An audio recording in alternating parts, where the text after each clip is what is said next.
सुबह सवेरे लेकर तेरा नाम प्रभु, करते हैं हम शुरू आज का काम प्रभु। सुबह सवेरे लेकर तेरा नाम प्रभु,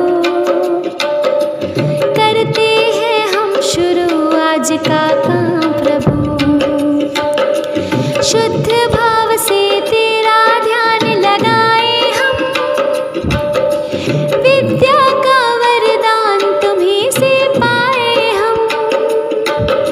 शुद्ध भाव से तेरा ध्यान लगाए हम, विद्या का वरदान तुम्हीं से पाए हम। विद्या का वरदान तुम्हीं से पाए हम। तुम्हीं से है आगाज तुम्हीं अंजाम प्रभु, करते हैं हम शुरू आज का काम प्रभु। सुबह सवेरे लेकर तेरा नाम प्रभु, करते हैं हम शुरू आज का काम प्रभु।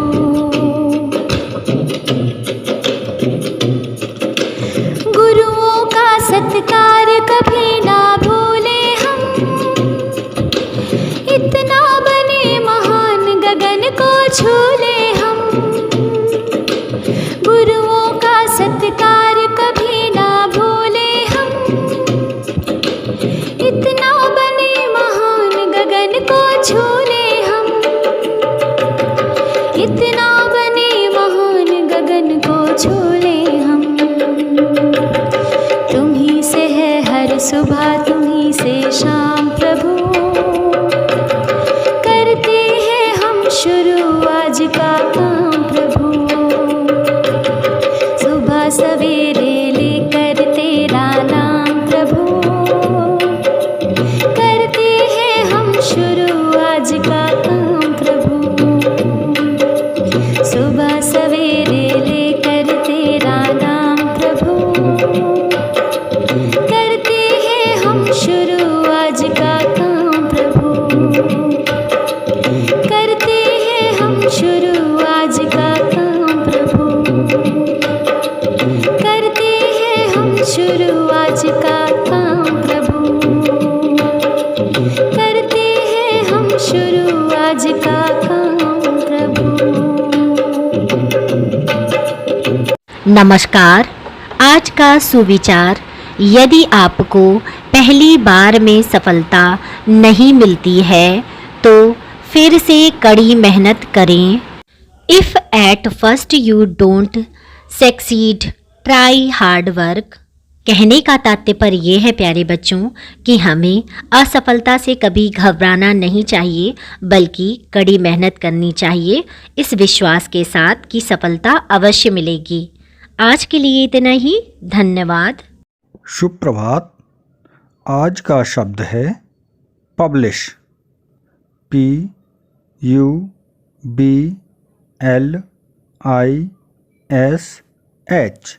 पब्लिश।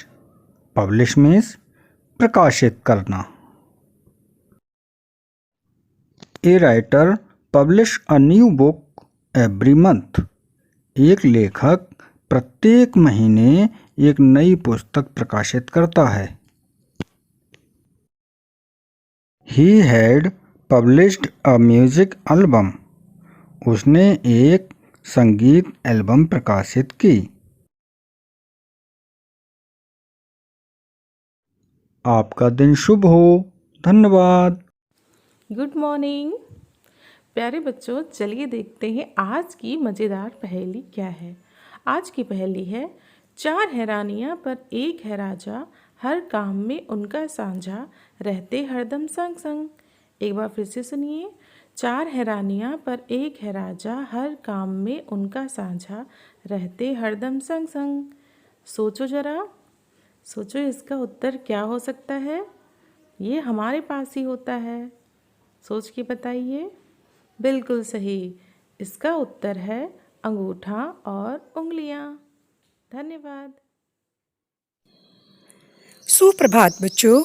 आज का इतिहास देखिए। आज के इतिहास में कौन कौन सी घटनाएं घटित हुई। 1899 में आज ही के दिन कलकत्ता, जो कि अब कोलकाता के नाम से जाना जाता है, को पनबिजली मिली। 1975 में आज ही के दिन भारत के द्वितीय राष्ट्रपति सर्वपल्ली राधाकृष्णन का निधन हुआ था। धन्यवाद। शुभ प्रभात। आज का विशेष। आज के विशेष में चर्चा हो रही है जल विद्युत ऊर्जा पर।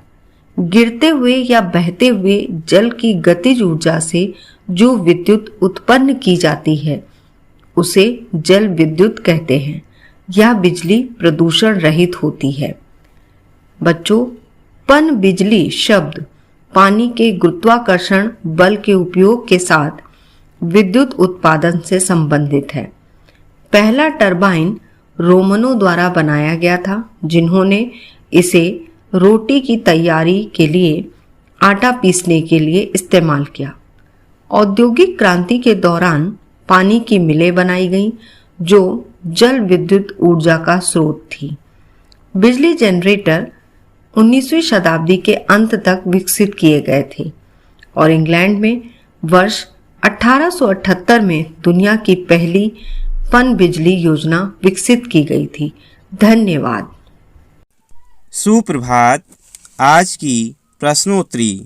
प्रश्न 1, सांस लेने में सहायक प्रमुख अंग कौन सा है?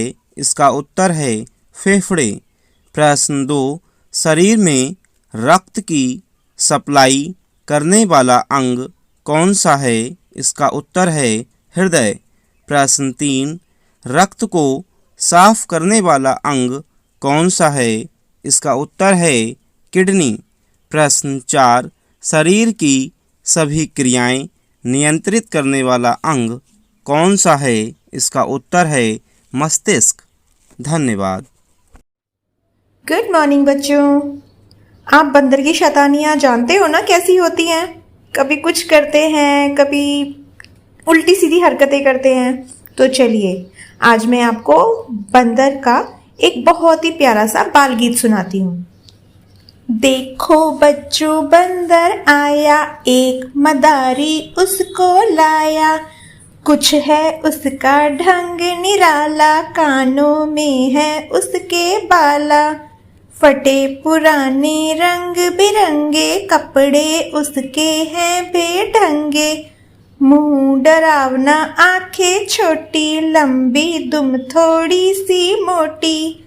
भौं कभी वह है मटकाता, आँखों को है कभी नचाता।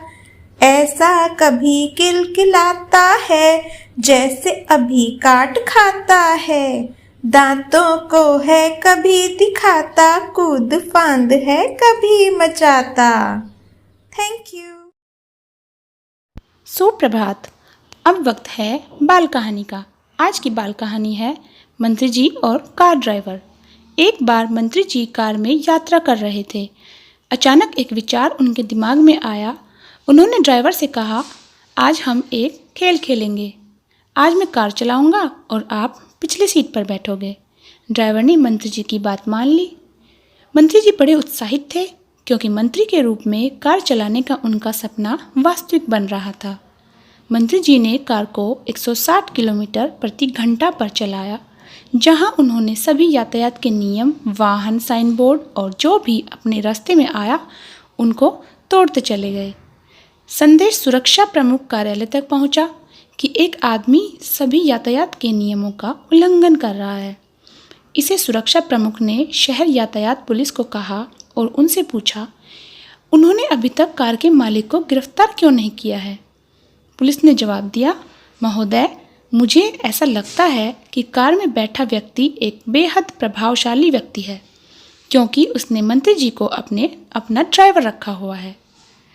तो बच्चों, इस कहानी से हमें यह शिक्षा मिलती है कि हमें कभी भी किसी के प्रभाव में आकर अपने कर्तव्यों को, अपने अधिकारों को नहीं भूलना चाहिए। धन्यवाद। नमस्कार। आज मोटिवेट और सेल्फ का विषय है विद्यालय का भौतिक प्रवेश। ये बात 3-4 साल पहले की है, जब कायाकल्प अभियान बेसिक शिक्षा में नहीं था। तब विद्यालय के भौतिक प्रवेश को संवारने के लिए विभाग से सीमित धनराशि ही प्राप्त होती थी। ऐसी स्थिति में प्रायः अतिरिक्त भौतिक संसाधन शिक्षक अपने स्वयं के खर्च से या कम्युनिटी मोबिलाइजेशन से जुटाते थे। ऐसे में एक बार जौनपुर के राज्य पुरस्कार प्राप्त शिक्षक श्री ब्रजेश पांडे जी से किसी ने सवाल किया कि वो अपने विद्यालय को सुविधा संपन्न और स्मार्ट क्यों बना रहे हैं, जबकि स्कूल तो बेसिक शिक्षा परिषद का है। आपका काम तो शिक्षा देना है, कभी भी आपका स्थानांतरण हो सकता है।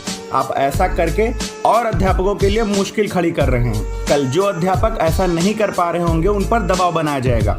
इस बात ने सर को काफी निराश किया। हमारे विचार से आज परिषदीय विद्यालयों में हो रहे वृहद स्तर पर कायाकल्प शिक्षकों द्वारा अपने विद्यालय में किए गए ऐसे ही छोटे छोटे स्वप्रेरित प्रयासों का ही नतीजा है। उन्होंने आगे बढ़कर दुनिया के सामने परिषदीय विद्यालयों की एक नई परिवर्तित तस्वीर पेश की और समाज को यह संदेश दिया कि हम भी बेहतर हैं, स्मार्ट हैं, प्रगतिशील हैं और बेसिक शिक्षा के उन्नयन को नई दिशा देने के लिए तत्पर हैं। जब हम किसी किराए के मकान में रहते हैं तो उस मकान पर भले ही मकान मालिक का स्वामित्व हो, लेकिन हम अपने मकान को अपने घर की तरह सजाते हैं, संवारते हैं, क्योंकि जब तक हम उसमें रहते हैं वो हमारा घर होता है। दुनिया में कोई भी चीज़ परमानेंट नहीं है, हमारा खुद का शरीर भी नहीं। एक ना एक दिन सब छूट जाना है, लेकिन जब तक वो हमारा है हम उसकी कद्र करते हैं। उसी प्रकार से ये विद्यालय भी हमारे हैं। हमेशा के लिए हम किसी एक स्कूल में नहीं रह सकते, यह सत्य है कि हमें किसी अन्य स्कूल में जाना ही होगा, लेकिन जब तक हम अपने स्कूल में हैं वो हमारा हुआ। हम उसे सजाएं, संवारें, एक बेहतर भौतिक और शैक्षणिक परिवेश का निर्माण करें।